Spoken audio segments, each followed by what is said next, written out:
Hello and welcome to your go-to Detroit Pistons podcast, The Pistons Pulse, co-hosted by me, Bryce Simon of Motor City Hoops and Detroit Bad Boys, a former D1 Hooper, current high school coach, teacher, husband, and father of 3 amazing kids. And me, Omari Sankofa II, Pistons beat writer for the Detroit Free Press. Back to being Pistons beat writer for the Detroit Free Press, Omari. Offseason O is officially over on Twitter, I saw this morning. Yeah, offseason O is officially done. Really, it was done on Thursday when they made the trade for Bojan Bogdanovic, but I have a deal in my contract that says I have to be offseason O until training camp starts. It's my contract, not the Free Press contract, so it's my Twitter contract.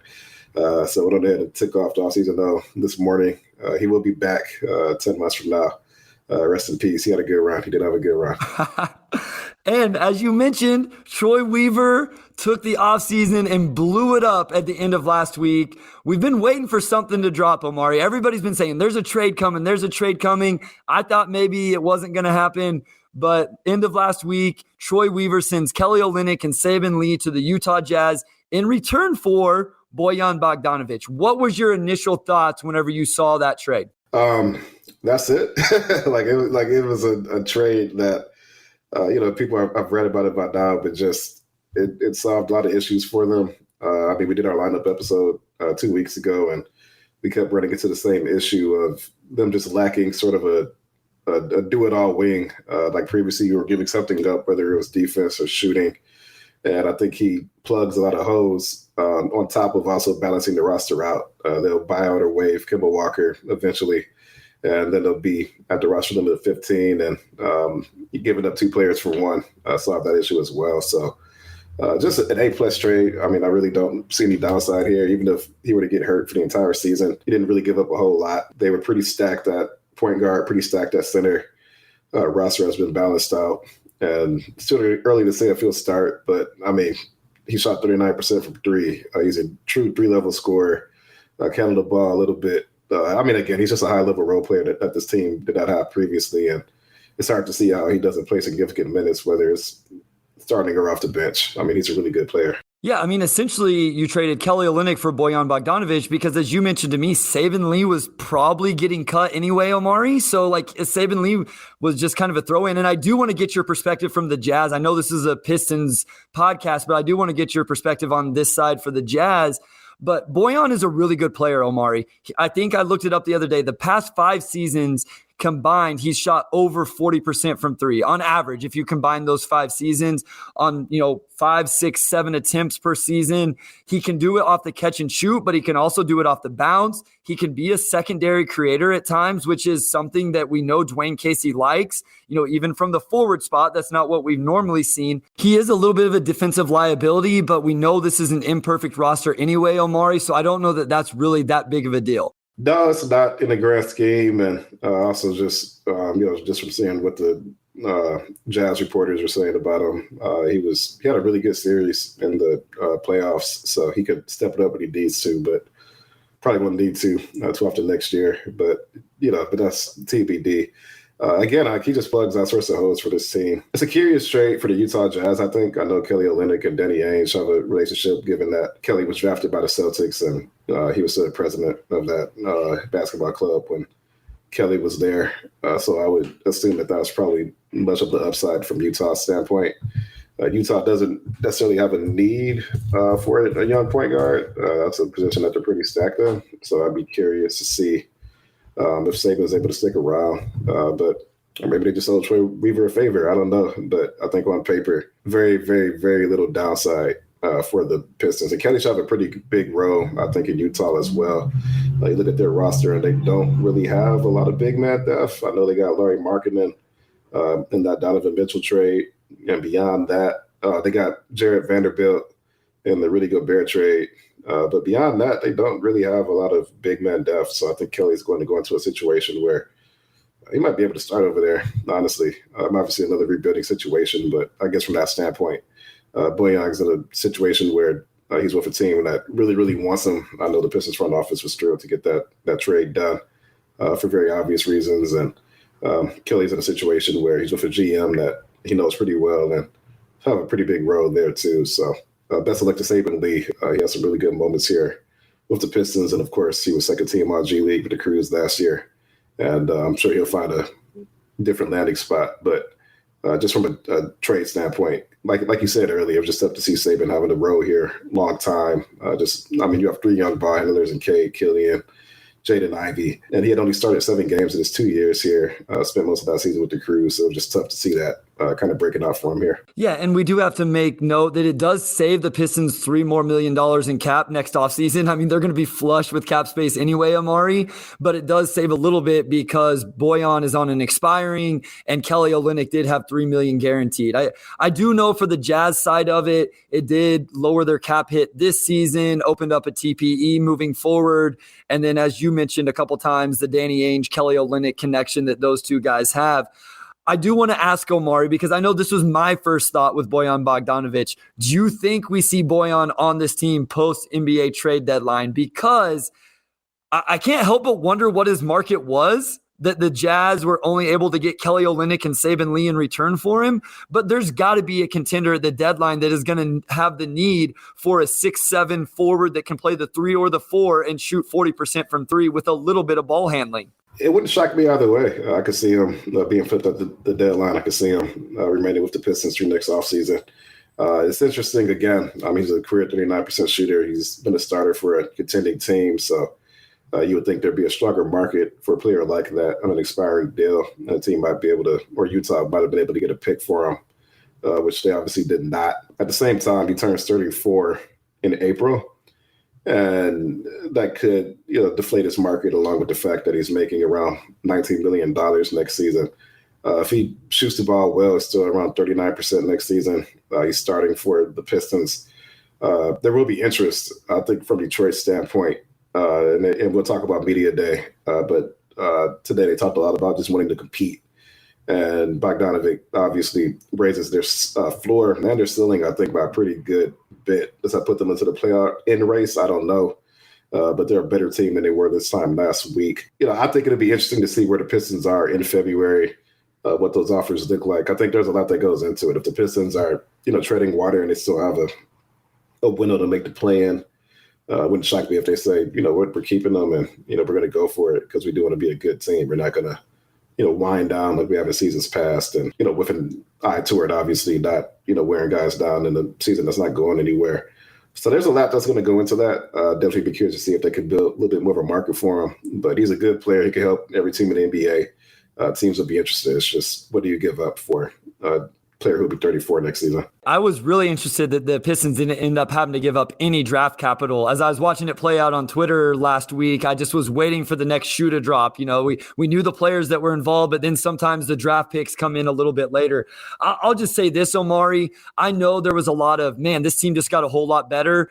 And they did. Bojan is a more effective player than Kelly Olynyk. He is a better fit for the roster, which you've mentioned. I still don't think they're sniffing the play-in game because of what we talked about on last week's episode, Omari. The Eastern Conference is just too good. Now, could that change come season? Some teams falter, injuries, whatever. Maybe Cade is a true all-star level player. Absolutely. But I don't think Bojan coming in just raises the ceiling to the point where this team is the 10th seed or the 9th seed. I still think, do they win a couple more games? Maybe. But I think more than anything, Omari, what Bojan does is he's going to make this team better to watch and help these young players develop because of the floor spacing he provides. I agree with that. I think at the end of the day, if they're going to make a play-in push, it'll be more because Cade, Sadiq, Isaiah, both Isaiahs, Killian, those types of guys made big leaps, and that's probably what'll do it. Bojan, ideally, if you're going to make a playoff push, the way the East is looking now, we're a team like Cleveland, or maybe not Cleveland post the Donovan Mitchell trade, but a team like Atlanta could be the 9th seed, right? Or a team like a lot of teams, really. The East is so deep that whatever team is in that 9th seed is going to be a pretty good team. And then you also have to consider New York Knicks should be better. I was going to say, we had the Knicks around 10 last week, Omari, and the Wizards not even making the play-in game. They still have Bradley Beal, Kristaps Porzingis. Not to get off on, this tangent again, but there's some really good teams that may not even make the play-in outside of the Pistons, even if the Pistons are a good team. And the path is just really tough. So, yeah, I don't think he makes them a play-in team necessarily single-handedly, I do think he raises their floor. I think he fixes a lot of their depth problems that they had.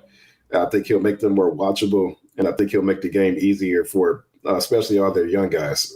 He just raises the floor in a lot of different ways. But yeah, for them to make the play-in, I think you probably need 2 all-star level players, and they may have one next season, and that's still like a may, depending on how good Kate Cunningham is. So they still need some pieces. I still think they're probably a year off from really being in that conversation, but he does make them a better team, and he will make them a better product to watch, I think, every night as well. Absolutely, especially on the offensive end. I have no doubts there after doing my film breakdown on him. He's really good offensively. And again, he can provide some secondary creation. He can run a ball screen. Defensively, I'm really interested in Omari, especially if he's playing at the 4. And we're about to get to the lineup stuff, guys. And this will lead us into that. If he's playing as the 4, then rebounding could be an issue in some lineups. How are they going to use him in ball screen coverages? Last season, we saw the Pistons switch a lot, Omari and Bojan in Utah, where he did play the 4 most of his time, but he liked to hard hedge and recover. So I've mentioned this a couple times. We've talked about it a little bit. I'm very intrigued to see what Jerome Allen does with the defensive scheme this season for the Pistons. But let's just go into the lineup. You've alluded to it a couple times. What does your gut tell you right now in terms of the possibilities of Bojan Bogdanovic starting? And if he does, then who starts with him in the front court? If I had to put money on it, I would bet on him starting. I just don't see who starts over him. I don't think the idea with Isaiah Stewart, Marvin Bagley front court is that appealing, given that which one of those guys do you trust to space the floor every single night? They're both. Isaiah Stewart actually might be a little bit over 30% for his career mark from 3. I haven't checked, but either way, he still has to prove that he could do it every single night. And I know Marvin, at Media Day today, also said that he wants to shoot the ball better, but I don't think you want to hope and pray every night that one of your 2 starting bigs will be able to shoot. I think that's not a good recipe to have. So I would think that Bojan he's a guy that averaged a very, very efficient 18 a game last year. His true shooting was like 60%. He's far and away the most accomplished scorer on this roster. And given that he can also hold his own defensively and handle the rock a little bit, I just think he's too good to come off the bench. I really do. I think you have to start a guy like that. I think they made the trade with the expectation that he will play a pretty big role. So he's a good player, but also just their lack of options, I think, at the 4. Like he could start Sadiq at the 4, and then maybe go a smaller 1-3-3, whether that's Cade, Killian, Corey, or Cade, Killian, Ivy, however you want to shake it. I think he starts. Long story short, I think he starts. It's just hard for me to see how he does it. So that's interesting to me because I've spent the whole offseason, Omari, kind of thinking that Stu was going to start at the 4. And again, that was a quote when we get to Media Day here in just a little bit that he brought up himself playing at the 4.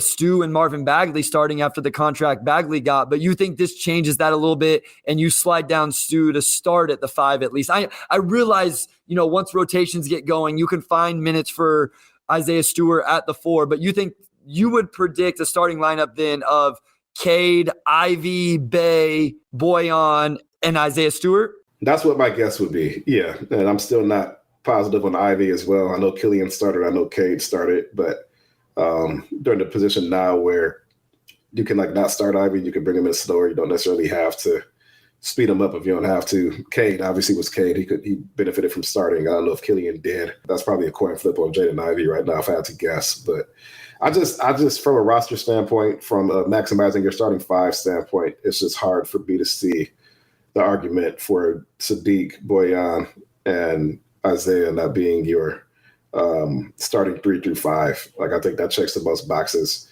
I think that gives you the best chance to win. And I think that's probably the direction the Pistons are going in. So I'll make my argument for it, Omari, just to have a little bit of fun here. I think if you don't start Bojan, then you can start Cade, Ivy, Bay, Stu, and Bagley. Let Stu play minutes at the 4. We'll see if the shooting's there or not. He has the lob threat in Marvin Bagley III, which the starting lineup we're talking about with Bojan in it and Isaiah Stewart doesn't necessarily have. And here's what I love about that second unit, Omari, with Killian Hayes. Then you have Burks, Livers, and Bojan. And then you can put Noel or Duran. I know we're going to talk a little bit about those 2 guys as well.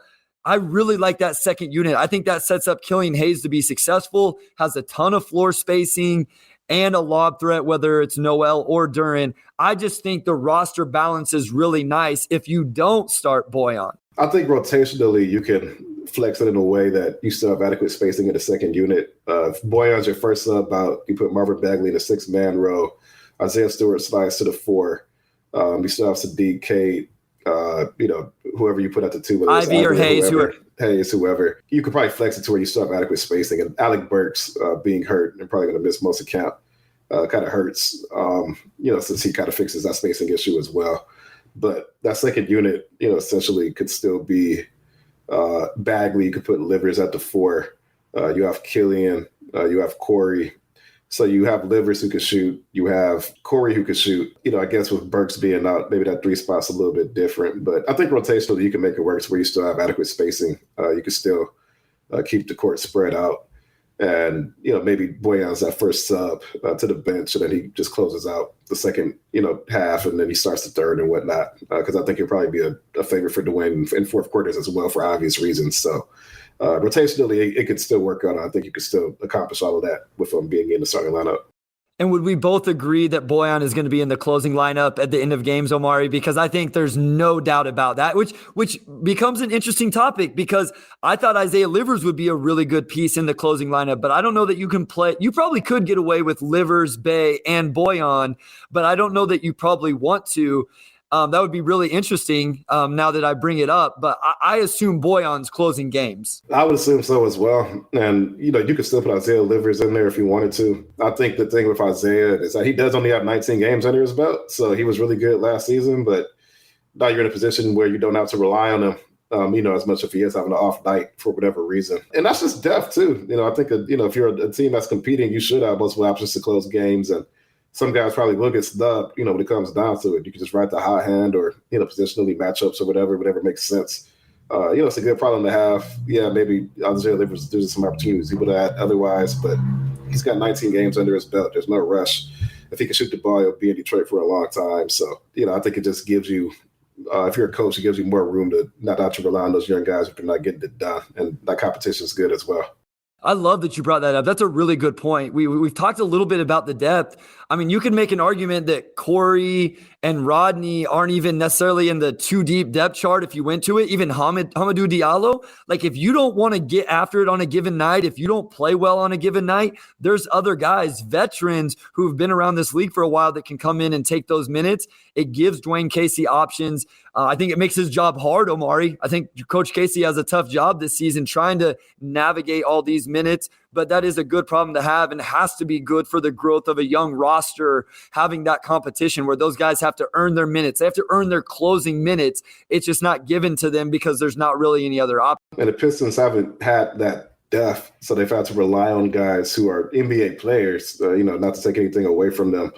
But, if the Pistons were a 50-win team, you probably wouldn't see those guys as often. They'd be more emergency break the glass options. So I think the Pistons are approaching a point now to where you have the depth to where you're not – to where you can kind of mix and match based on matchups, right?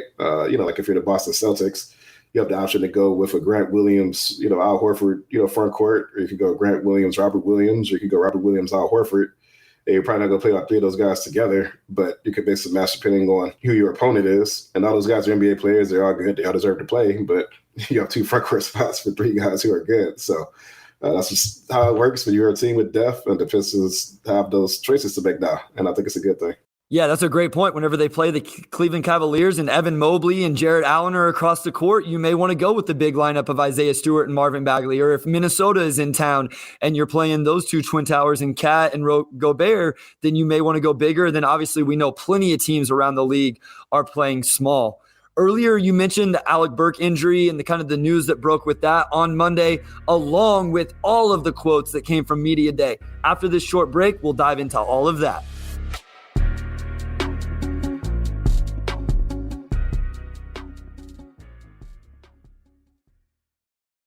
All right, hey, Carlos, just a quick idea. How about if I say, hey, this is Sean Windsor, and you say, hey, this is Carlos Smaros, and I'll go, and then we'll go back. You want to try that? Yeah, that sounds good. Okay, you ready? Yep. Hey, this is Sean Windsor. And this is Carlos Benares. And we are the team behind Free Press Sports with Carlos and Sean, where we are going to talk about, you guessed it, sports, but lots of other stuff. Like what, Carlos? Oh, we're going to talk about your favorite subject, Sean, food. Probably more food. arts, culture, sports, TV, movies, you name it. If it's happened in Detroit, we're going to talk about it. And sometimes we're going to have guests in who obviously know a lot more than we do about just about everything. But we're going to have some free press journalists to talk about big stories, folks from the sports world. We're going to be out every Thursday. You can find this podcast wherever you find your podcasts, Apple, Spotify, Google Podcasts. We hope you'll join us. All right, we're back, and we're going to get into Media Day. I know most of y'all were following it on Twitter. It feels like the longest day of the year for us media guys, because not too often Omari, you're talking I don't know how you do it, my man. Like, I was trying to follow your Twitter, and I was getting worn out. Yeah, I don't know how we do it either. Like, you talk to 17, 18 people in the span of 2.5, 3 hours, and it's a lot. I take a lot of notes. I try to transcribe live as much as you can, and a lot of times I'm just like typing directly into my notes, and then I'm copying and pasting what I transcribe live and putting it on Twitter, and that's just how I do it. Okay, so that's what I wanted to ask. How do you get how quick do the quotes go? Because I didn't get to watch it. So how quickly do you get a quote from, say, Dwane Casey and then have it on Twitter? Because it seems really fast. A lot of it depends on how fast guys talk, honestly. Dwane and Troy, I think, talk a little bit more slow, so it's pretty easy to transcribe live whatever they say. Sometimes you have a player that talks fast and you kind of just struggle to do it. Like, you might put one quote on Twitter and then you miss something, and then it's like, oh, well, that was a good quote, but I missed it. So I'll just go back and find it later. It's not really a science. It's more of just hoping guys don't string too many good quotes together so you can keep up, honestly. But that's kind of how it goes. But, again, Media Day was super busy. We're going to go through a few notes here. So Alec Burks is rehabbing his navicular fracture. I hope I said that correctly. I'm not an expert on body parts, but same. He'll be reevaluated in 3 weeks, and that's tough. Obviously, I mean, he's one of the guys that I think was probably one of the best I was going to play the most next season, just being a 38% career shooter. And that reevaluation date really puts him right up against opening night. Because that's like 3 weeks from Monday is October 17th. Season tips off October 19th. So I would assume he'll miss camp. I would assume he'll miss all the preseason. And that's tough, but ideally it doesn't take him too long to get up to speed, and they could get going not too long after the season starts. Bogdanovic did not speak today. He's not yet officially on the roster. Dwane did mention him, and I'm not really sure. I didn't think Dwane was going to mention him by name, and he did. So usually they don't talk about guys before trades are cleared, but he is going through that trade's happening. So I know there's like the Billy Duran crowd who's like, oh, he's on the roster. Like, what's going on? Did something happen? And it's like, no, we don't have to act brand new every time a trade happens. This is standard procedure. So he'll be cool. Jules Bernard and Stanley Umbude got the final. They got 2 Exhibit 10 deals, so we'll probably see them on the cruise next season. They both kind of popped off toward the end of summer league, so not super surprising there. We saw the same thing happen with Jamarco Pickett last year getting a 2-way. So same. And then no Gabriel Procida as well, because of course he was overseas. As somebody asked me why he wasn't on the roster, that's because he's a drafted stash and he is not on the roster. So there you go. Technically, he has a contract with another team in another country right now that obviously, he's going to honor and play for that. I think the biggest thing from all of that stuff, Omari, was the Alec Burks, right? We've kind of just slotted him into the rotation, definitely in the second unit. Some people think maybe even he starts. A lot of the things we said about Bojan Bogdanovic, you could say about Alec Burks, but at the guard position. And I wonder how much this will open up an opportunity for Hamidou Diallo, especially early in the season. That's a guy we felt like maybe was left out of the rotation a little bit. And maybe this Burks injury, if he is slow to get going this season, that opens up an opportunity for Hami. Yeah, we asked Hami about it today. And, Hami, he usually doesn't answer those questions directly. He's just more, I'm here to work hard and, have fun and take whatever's given to me. But just looking at the roster, he was a guy that seemed like he would probably, I don't want to say lose the most, but just from a minute standpoint, wonder how much room there would be for him, just the way the roster is constructed and the way the team's going to prioritize shooting, obviously.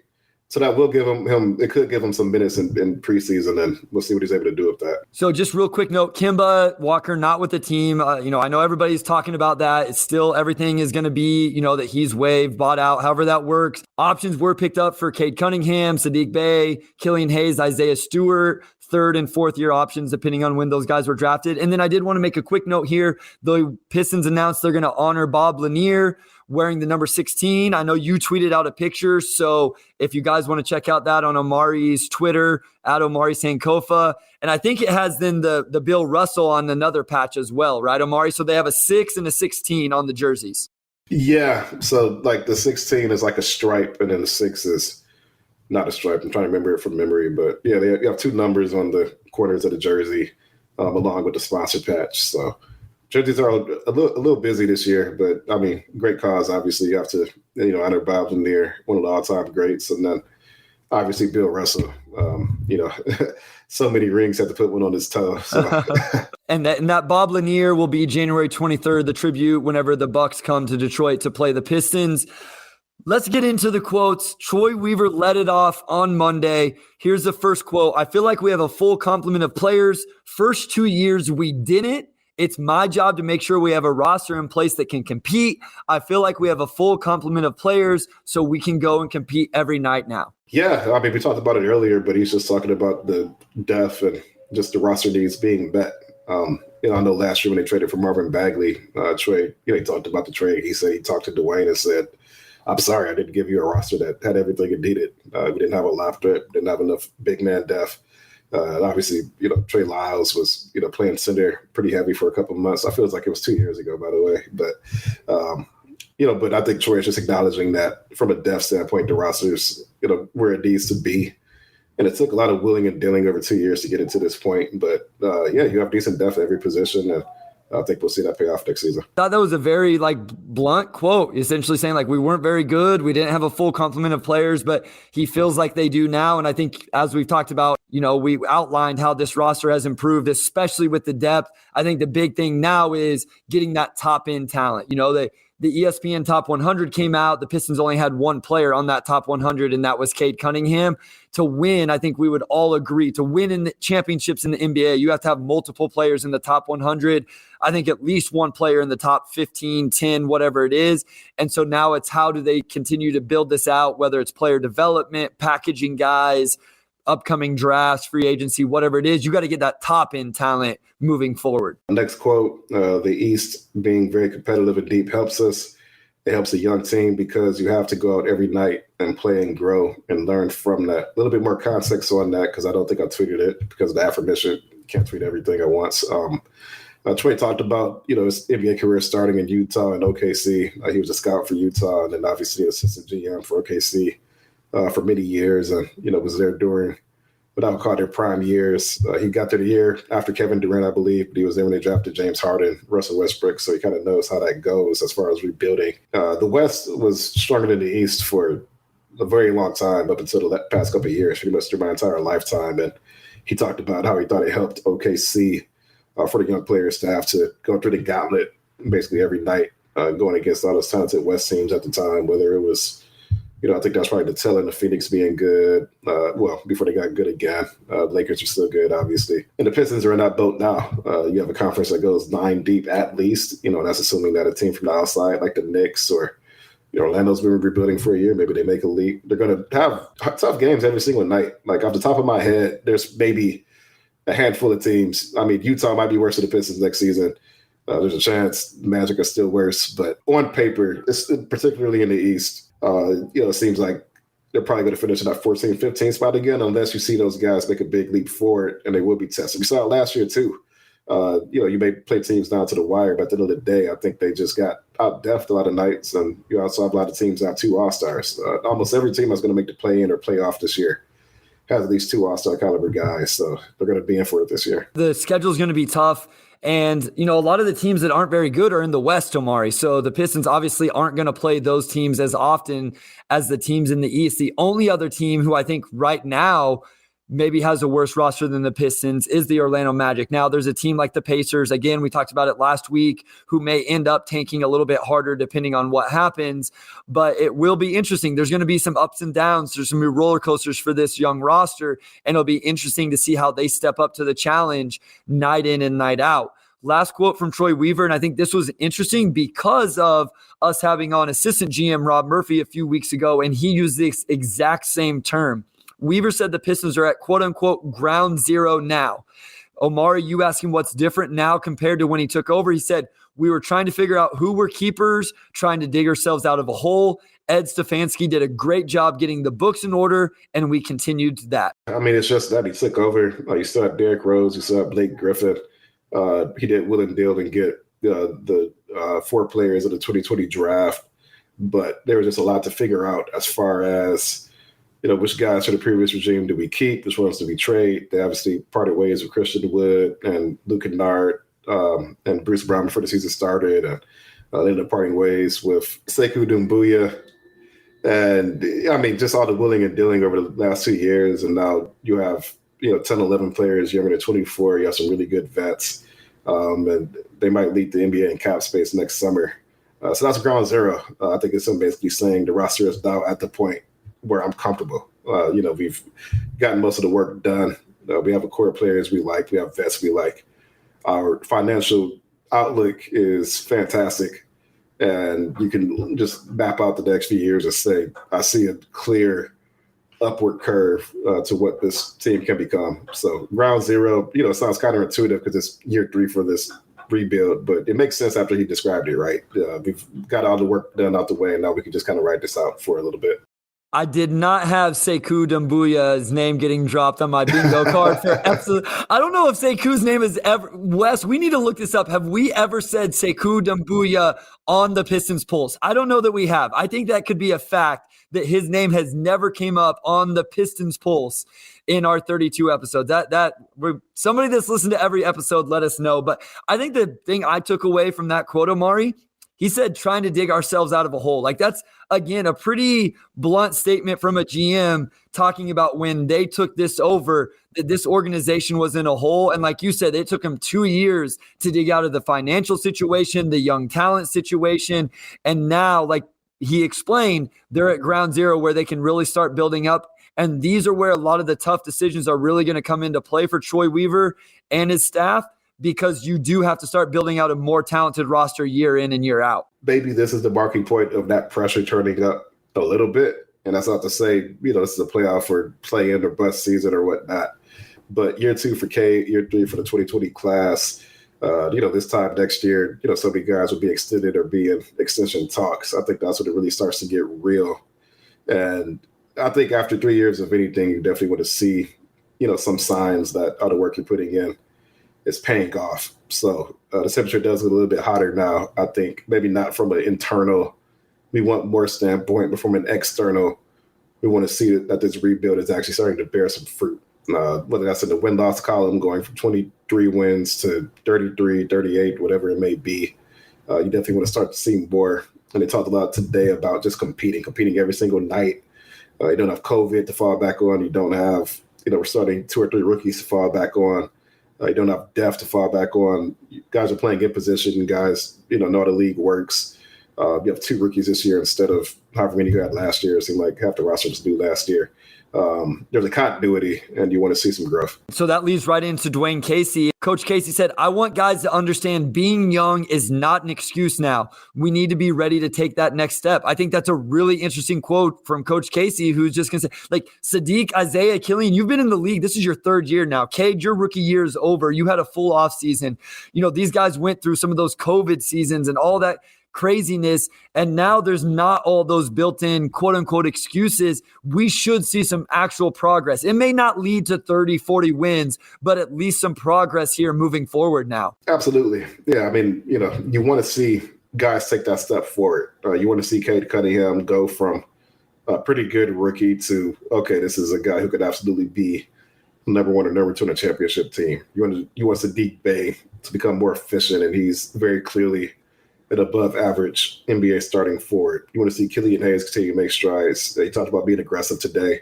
knock down open threes and just do enough on offense so that he can't be played off the floor, essentially, because his defense and his passing obviously are very above average for a guard. You just need all these guys to show that all the work they've been putting in this offseason. Isaiah Stewart, playing the four, being able to knock down threes, and he said he'll probably take more threes this season, carrying over from Summer League. You want to see that all this work you're putting in is paying off. We didn't really see that last year until really after that Boston Celtics win right before All-Star weekend. I think that was a turning point for last season, and you really want that energy and that momentum to carry over into this year. So to switch gears just a little bit, talking about rookie Jaden Ivey, I thought this one was really interesting as well. He said Jaden Ivey is in the same group as Cade Cunningham and Killian Hayes as far as readiness. And remember, both of those guys started their careers starting for the Pistons, but Casey went on to say it's too early to say if he'll start or not. Yeah, so I asked Dwayne about that, just expectations for Jaden Ivey, and cribbed the question by saying, we know it's early from the start or whatnot,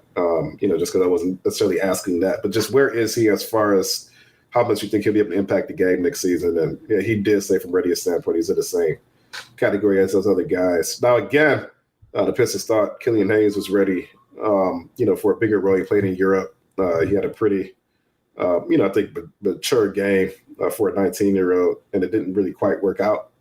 It obviously worked out for Cade, but I do think that the Pistons are aware of that. And I don't know if they're as willing to kind of toss him into the fire to the extent that they did with Killian. And I would say the big difference is that they don't have to. You have Corey, you have Cade, you have players in front of him. Killian, you have players in front of him who are more experienced, more predictable, you know what to expect.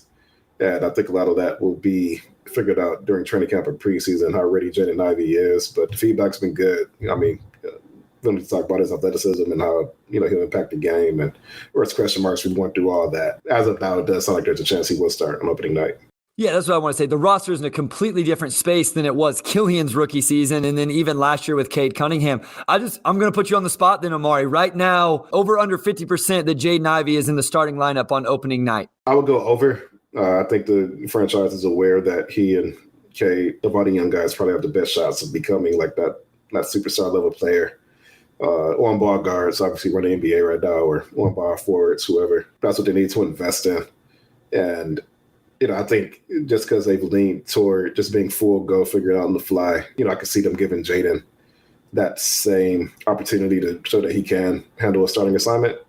But if he struggles in preseason, struggles in camp, probably not. I don't think it's just going to be given to him. And then one final one here before we move to some of the players. Dwane Casey on fellow rookie Jalen Duren. Young, but very talented. Love him. He's going to be a jewel for this city for a long time. We just continue to hear great things about Jalen Duren and how this organization feels about him. I mean, like Rob Murphy said the other week on the pod, they had him ranked as a top 5 player in the draft. I still feel like he's a little bit of a man of mystery to an extent, because you could see what he did at Memphis, and he was a good freshman, obviously, but they couldn't really take advantage of his athleticism. They just didn't really have the guard play that they needed to maximize that type of big.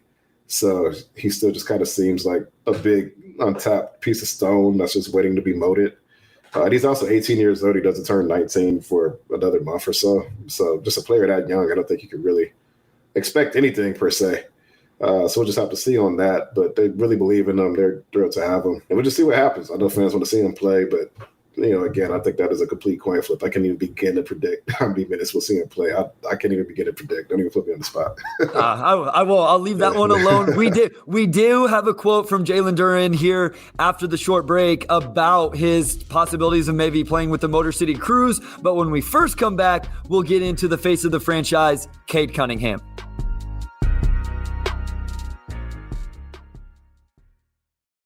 I'm Alyssa Robinson for the Detroit Free Press. When you wake up every morning, what's the first thing you do? Check your email? Me too. And when you sign up for our daily briefing newsletter, you'll get all the latest news sent directly to your inbox so you can wake up and be ready for the day. We also have newsletters about COVID-19 in Michigan, the latest entertainment headlines, as well as Woodward 248, a newsletter specifically for people living and working in Southeast Oakland County. And don't forget about automotive headlines and all the latest news from our Michigan sports teams. We have a newsletter for every personality and preference. Just head to freep.com dwanecancer.com/newsletters to sign up for any one of these great options and more. All right, we're back once again, and we're just going to dive right into this quote from Cade. Of course, one of the big talking points of the day, and I wrote a story about it the other week about the muscle he's put on. Dwane said he's up to about 227, 228 now, and he ended the season around 210. So he's put on somewhere between 15 to 20 pounds. Depending on who you ask, he's put on somewhere in that range. You get a different weight depending on who you talk to, but somewhere in the 225 to 228 range appears to be where he's at. He said, "I feel great, been working really hard in the weight room with my teammates. Being strong is something we always talk about and are focused on being strong throughout the season. I feel like it's helped me out a lot." Cade, of course, I think his games were predicated probably on strength to speed. So just a pretty logical progression for him. And you can just look at him and tell that it's paid off, obviously. So you got to see him in person. Like, was it noticeable? Because I feel like people went back and forth. I had people like, oh, yeah, he definitely looks bigger. And then I had other people saying, like, he doesn't look any different to me other than I think he has his beard going, right? Like, I didn't watch it, but I think he's growing that out. So I don't know. People are going back and forth on whether they actually believe that he put on this weight and muscle. Yeah, he did. It was noticeable at Summer League, honestly. I mean, we walked up to him and talked to him at one of the scrums after practice, and it was noticeable then. Like, he's definitely gotten bigger. I'm curious to see how this impacts him on the floor, because I thought he was kind of sneaky strong last season. You saw him get his shoulder into guys and both out the way. You could tell oftentimes defenders were not expecting him to do that, but that shoulder bump was like his go-to move to create space in the paint. And it was pretty effective. Like, he bumped centers out the way, like players of all sizes pretty easily. So, if he could be more effective in that, I think that's good. But Cade also just talks a lot about, getting into his space, dictating where he wants to go. Obviously teams are going to chase him, around the floor, put screens on him, try to tire him out, get him off balance. And they may not be able to do that as easily. Oh, and here's some, this isn't really breaking news. The Pistons just officially announced the Bojan trade at 9:36 Monday night. So if anyone was worried about that, there you go. And Wes, where's our sound effect? We need like a sound effect. Breaking news on the pod. This is the podcast of first. The first Sekou Doumbouya reference, and then the first time Omari breaks news on the podcast. I think it's going to make a huge impact, Omari, him putting that weight on. I would like to see him operate a little bit more in the mid-post in his game that way. I also wonder if it's going to help him scale up in terms of who he defends on the defensive end, if he can guard some threes. You mentioned earlier like a three-guard lineup, Killian Hayes, Jaden Ivey, Cade Cunningham. Well, now he's going to be guarding the three-man in that lineup. I think that added weight will help him, or that added strength will help him with that as well. So I think it was a big thing for him, and I'm excited to see what impact it has, like you said, because I do think his game is predicated on that a little bit. One more quick quote from Cade Cunningham on Jaden Ivey, actually, in his learning curve. He says he will have to experience it for sure, but he's hungry to learn. He asks me questions all the time about little things that are different from college. I try to share with him everything I learned just to give him that head start. That's been a talking point. Cade obviously is, I think, a naturally good teacher and communicator. And that's something he talked about in Summer League as well, just being a helping hand and a voice in Jaden Ivey's ear, helping them to get acclimated.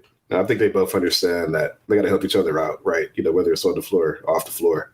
And that process has already started. So who better to teach Jaden Ivey than Cade Cunningham, right? I mean, he just did it last season. So still fresh in his head, right? I think that's probably a good situation for Jaden. Yeah, I agree. And I think Cade's a great leader. I think he'll take great pride in helping bring Jaden Ivey along. And speaking of Jaden Ivey, a quote from him, he says, "I always loved Detroit. I want to be a Piston for life. That's for sure. That runs deep. And every day I wake up and try to rep this city well and have pride on my back." We all know, we've talked about it. You've talked about it. It's been on the pod. Jaden Ivey, all the connections to Detroit. There's still something that's exciting about that someone who has deep roots to the city and the organization. Yeah, I mean, you could tell he's thrilled to be back. His dad was born and raised here. Grandfather played for the Detroit Lions, and then mom played for the Detroit Shock, obviously. So you could tell it's genuine. You could tell, he really is still sort of emotional about it. And that's still probably a bit surreal for him. I'd be curious to see how he holds up on opening night. He was a little weepy on draft night when it happened. So, I'm sure those emotions will carry him all the way through the start of the season. But, fans like that one. I do not really thought it was going to be one that really got a lot of traction with the fan base, because they were already high on Jaden Ivey before the draft. We talked about it. Like we did polls and whatnot. Like he was winning all the polls for who the Pistons should draft by like a pretty wide margin. So we're just seeing the love affair between Jaden Ivey and Detroit and Pistons fans continue as it will, as long as he's a Piston, more than likely. Absolutely. So Isaiah Stewart, we talked about him a little bit earlier playing the 4, and he touched on that a little bit. He said we can expect his summer league role to carry over into the season. Quote unquote, I think I'll find myself at the 4 spot, being interchangeable, spacing the floor, those kind of things. It goes back to Omari. What is our confidence in his ability to knock down shots? He seems confident in it. The organization seems confident in it. Yeah, they seem confident. You know, we saw it at the end of his rookie year. We saw it at the end of last season. In the last season, he shot like, it was like 6 for 11 or something like that, or like 11 for 18, I think. I think it was 11 for 18, like, which is small sample size, but obviously really good. And then he shot above 50% in summer league as well, which was only like 2 games, but still. In limited minutes, he's shown that he can do it. So it's just doing it for an entire season. Curious to hear your thoughts on this as well. And I still feel like Isaiah Stewart playing the 4 gets talked about in like a weird way when you see it on social media. Like people, like I know when they acquired Bogdanovic, people were like, so is the Isaiah Stewart at the 4 experiment dead, or how does it affect him and this and that? And it's like, it's just about positional versatility. It's not he's a full-time 4, he's a full-time 5. It is depending on the matchup, you want him to be able to do both capably, because there will be games where you want 2 bigs on the floor because you don't want to get out rebounded, or like you said, Cat, Rudy Gobert.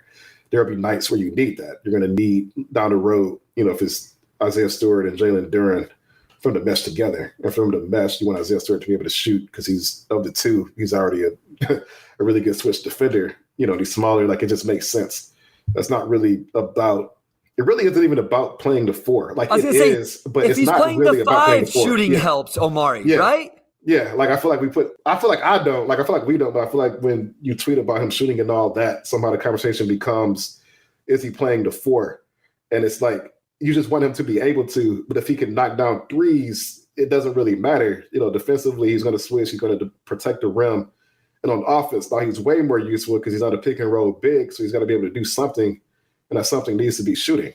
You know, because he's 6'8", 6'9", you know, he can already defend guards. It just makes sense. So it's not really him playing power forward thing. Like it is, but it's just him being able to play with another big, really, because long term you want him to be able to do that. So you could call it playing a 7, 8, 9 if you want to. It doesn't really matter what you call it. It's just you want him to be able to play with Duren and without Duren, and that's the main thing. And to do that, he has to be able to shoot. Even if they didn't have Jalen Duren, they still want him to shoot because it's the modern NBA, and his game will become so much better, and he'll be way more playable in any game if he can shoot. So that's really the bottom line. It doesn't really matter what position it's at.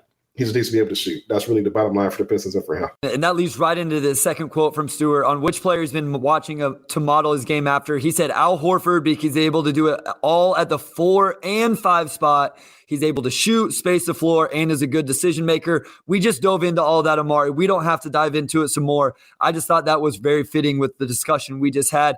You just mentioned Jalen Duren. We talked about it earlier, the possibility of spending time with the Crews. He said, I haven't heard too much about it, but whatever they need, I'm here to develop and grow as a player to be the best player I can be. Whatever they feel is the best route for me to take is the route I'm taking. I'm going to stand by. I think we see Jalen Duren spend time with the Motor City Crews this season. Where do you stand? It wouldn't surprise me if he does. You know, when I talk about how much benefit would he get out of it, that's more so just my personal opinion of we see athletic guys dominate, you know, that level because they're super athletic, and players with that type of athleticism are typically in the NBA. You don't see them in the G League as much. So from a matchup standpoint, he was going to be able to box him out. He was going to be able to jump with him, yada, yada. At the same time, he's 18 years old. I still think he's got a lot of fundamental stuff he could work on. We saw at Summer League, he's not, you know, the best at boxing out. Like there's stuff that he could get better at, and I think he can work on that stuff in the G League and get better at it, even if he's putting up 20 and 10 every night, just because he cannot jump everybody, right? You know, I still think that there's stuff that would benefit him rather than just sitting on a bench and watching the action. He can do both. So when he play in the G League, I don't know.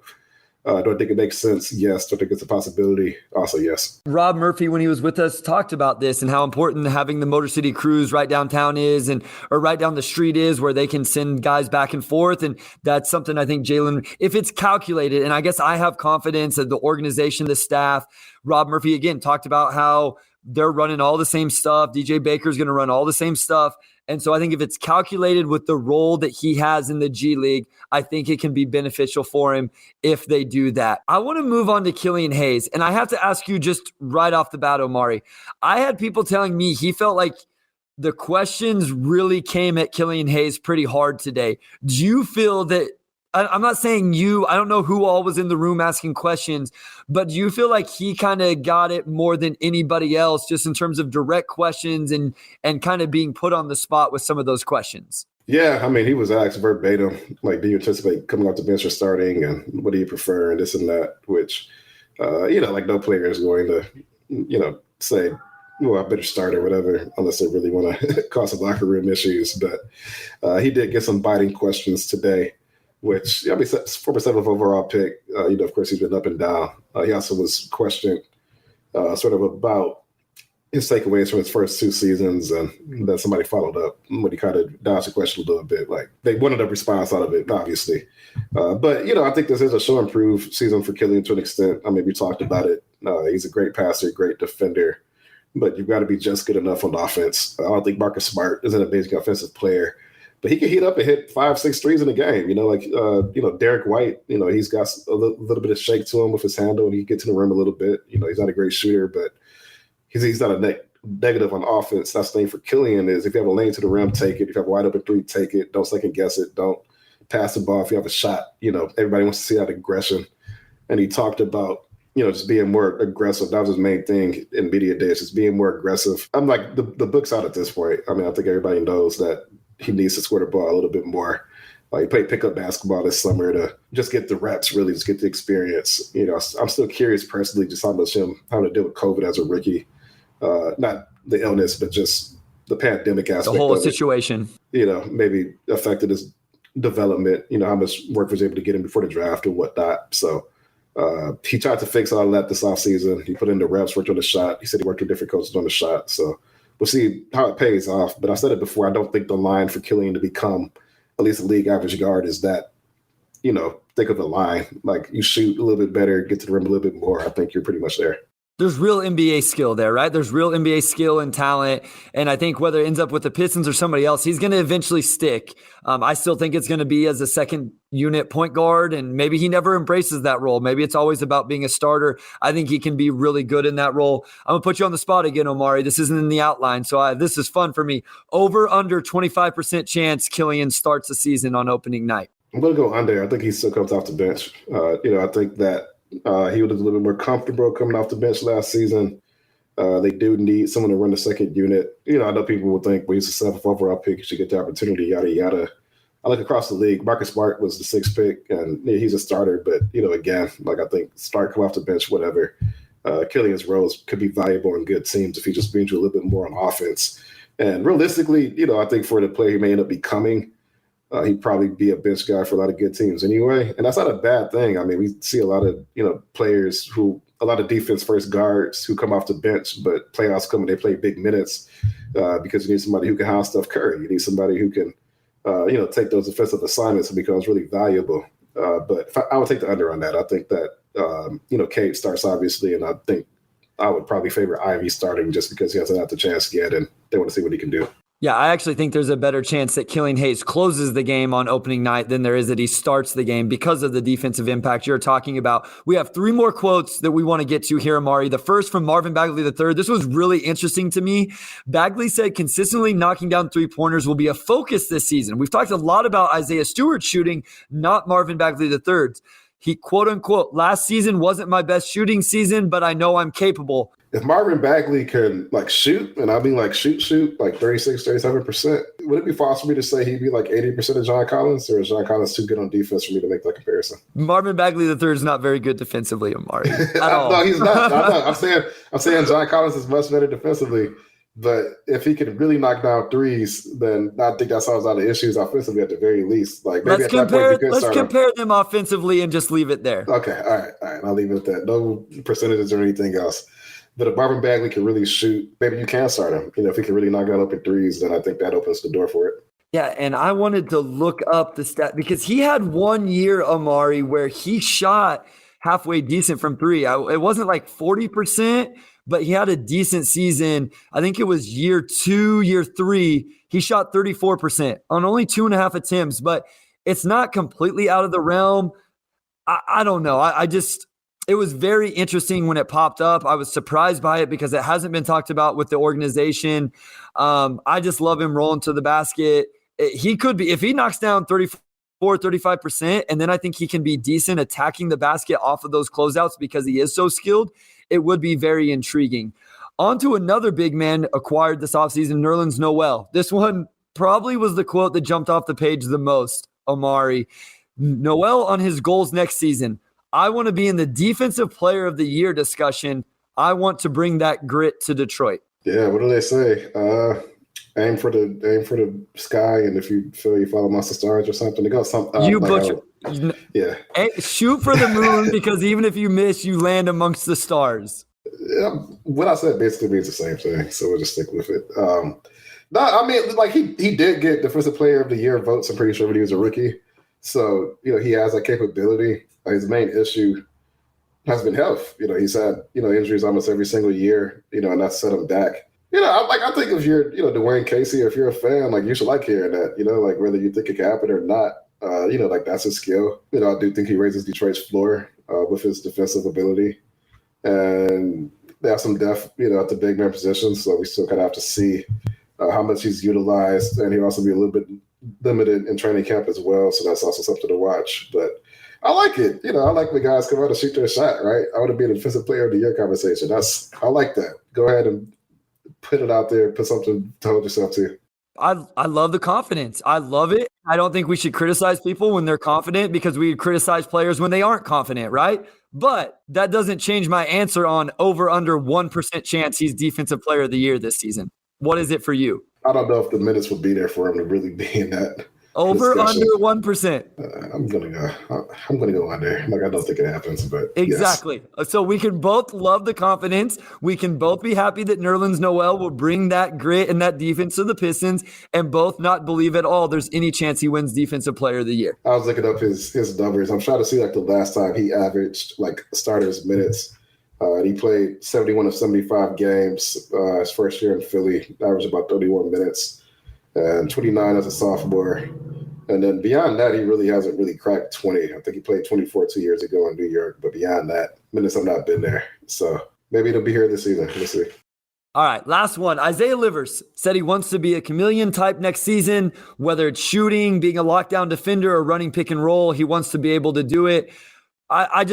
This is Isaiah Livers. This is everything we've talked about with Isaiah Livers all off season. And I think it's why both of us believe he has a role on this team. Maybe not as much, right? With the addition of Bojan, that might cut into his minutes a little bit.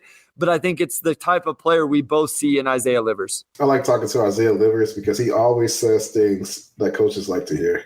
He is very good at saying things that you just know the coaching staff is just doing the fist pump in the back.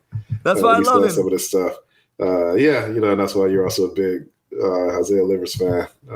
As am I. I'm not a coach, but as am I. But that's what he does, right? He's shot 42% from three last season. He shot the ball really well in college. Defensively, I think he's good. As a team defender, he understands rotations. We saw him getting guys in the position at Summer League and really raising up for some blocks, too. Be curious to see how much of that we see next season as well. I hate to use the term sneaky athletic, but you see him rising for those blocks. It's okay, I didn't know he could get up like that, So it makes sense, running pick and roll. I think he sees the floor well enough to, I don't know if he's gonna be your on ball primary ball handler, but he can absolutely keep the ball moving and make good reads when the ball does swing his way. So it makes sense. He's a glue guy. He really is a perfect glue guy. I think as a 6'7" wing, he can shoot, defend, move the ball. He's not going to make too many mistakes. Kind of like Bojan, he's just a guy that I think plugs a lot of holes for this team. Omari, the season is upon us. Training camp is starting. We're going to get exhibition games soon. Not before the next episode, but soon.